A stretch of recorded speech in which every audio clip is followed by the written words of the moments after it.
You'll use the public transportation system in Fargo, you'll never have to worry about how you're going to get home again. We as a group have conducted extensive research into the effects of using public transportation, as well as the effects of not using it.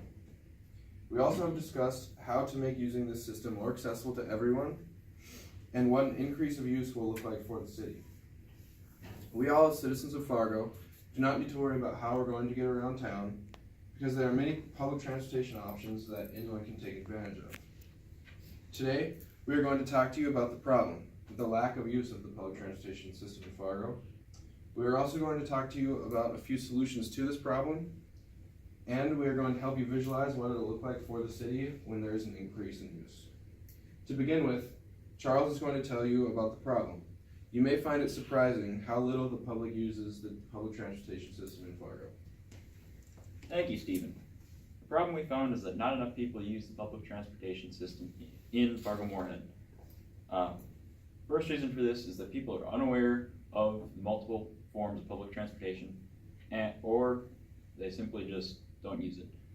According to the Fargo-Moorhead Metropolitan Council, the Fargo-Moorhead area provides many forms of public transportation, including the MAT bus, paratransit, Valley Senior Services, and Handy Wheels. However, most NDSU students only know about the MAT bus because they see it on a daily basis, unlike the others. The other forms of public transportation may not see use because people don't know about them, but this is not the reason why the MAT bus ridership is so low. The lack of knowledge is not the only reason. That the annual report showed that the total ridership of the MAT bus system was listed at 2.2 million, while the population of Fargo-Moorhead was about 250,000. This means that roughly 9 rides a year per resident, which is less than expected since the person who would use the MAT bus would use it 2 to 3 times per day, which is far more than 9 times per year.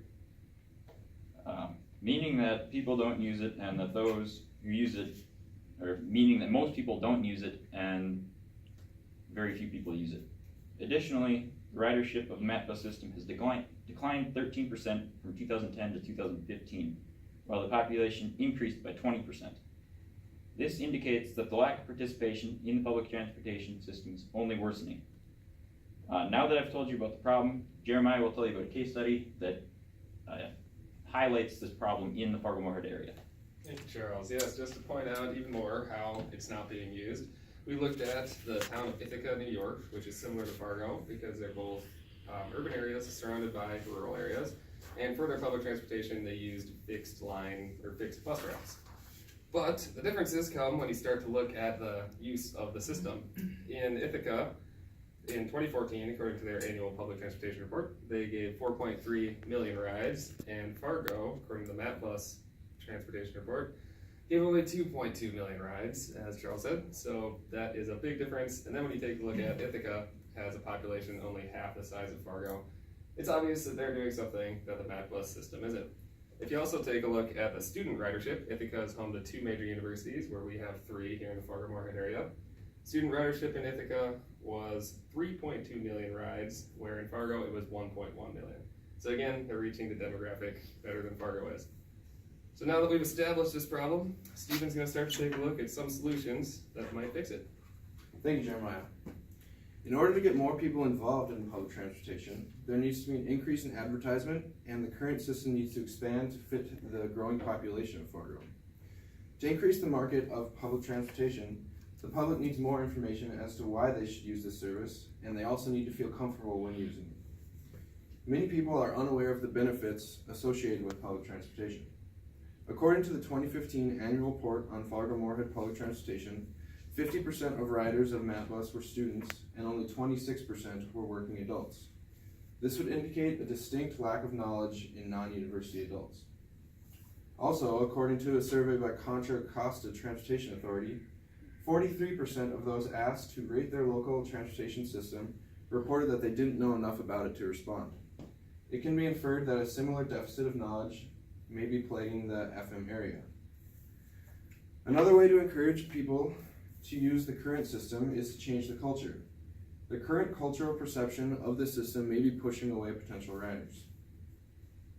According to a review of the U.S. public opinion, 60% of citizens found their public transportation system to be unfavorable. Many people also argue that it's unsafe to use the public transportation system, but according to the U.S. Office of Justice, only 0.9% of violent crimes and 0.7% of property crimes occur on public transportation or in a station. Now I will let Charles tell you about another solution to the problem. Thank you, Stephen. Another option is to improve the quality and extent of the current public bus system in Fargo-Moorhead. Currently, there's only one assigned route to West Fargo. With a population a quarter that of Fargo and quickly growing, there should be additional routes into West Fargo because Fargo has far more than just one or far more than just 4 routes, and only one for a population that's a quarter the size makes no sense. Additional routes would give more people access to the public transportation system and therefore increase the total ridership of the MAT bus and other public transportation systems. An additional way we could improve the current system of public transportation in Fargo-Moorhead is to introduce a new form of public transportation like West Virginia University did with their Morgantown Personalized Rapid Transport, which is made of small cars designed to seat 8 that travel on rails powered by electric motors around 30 miles per hour. This could be easy in Fargo-Moorhead area since we're home to 3 universities, and students would be able to provide innovative solution like that of the West Virginia University. Now I will hand it over to Jeremiah, who will share with you what such a change would look like for the community. Thank you, Charles. So, I'm going to talk about the money. Everybody loves money, right? And everybody loves their community to have money. So, some of the benefits that I want you all to start visualizing about using public transportation more are about money. For your community, according to a report by the American Public Transportation Association, they say that every $10 million invested in public transportation brings in $32 million in sales. So think of what that could do for your family business or your favorite venue. They also claim in the same report that for every $1 billion invested, there's 47,500 jobs created through the manufacturing and the operation. Think if you could be working there, your family and friends could be working there, more jobs is great for the community. But if the community's doing well, everybody wants to be doing well themselves. So I'm going to look also at some of the personal benefits. According to the same APTA report, I'm going to quote, "For every dollar earned, the average household spends 18 cents on transportation, and 94% of this is on personal vehicles." So think of what you could do if you had some of that 18% of your income back in your pocket.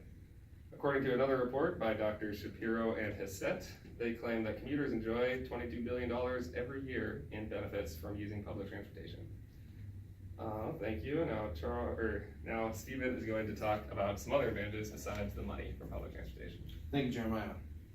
Financial benefits aside, public transportation also helps the environment and with community safety.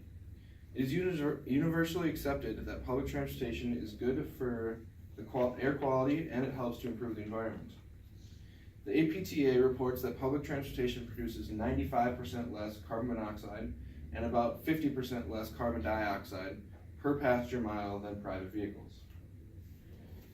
There are also more community improvements that will come from an increase in use of public transportation. Another benefit is to use public transportation to evacuate the public in times of crisis. Public transportation was used to evacuate the public during an oil spill in Ohio last year. It can also be used to move large amounts of people in the aftermath of terrorist attacks. Public transportation also provides opportunities to the community, new jobs, and access for education for those in rural communities. For someone that does not have a personal vehicle, the public transportation system makes getting around the city much easier. Now I'll give it back to Jeremiah to conclude the topic. Thank you, Stephen. So I hope that we've shown you there are public transportation options in Fargo and explained some of the benefits of using them. But if we want to start using and realizing these benefits, it starts with you, and everybody who wants to make a difference. So I call to all of you, next time you hop in your car to go somewhere around town, take a look at using your public transportation instead. Thank you.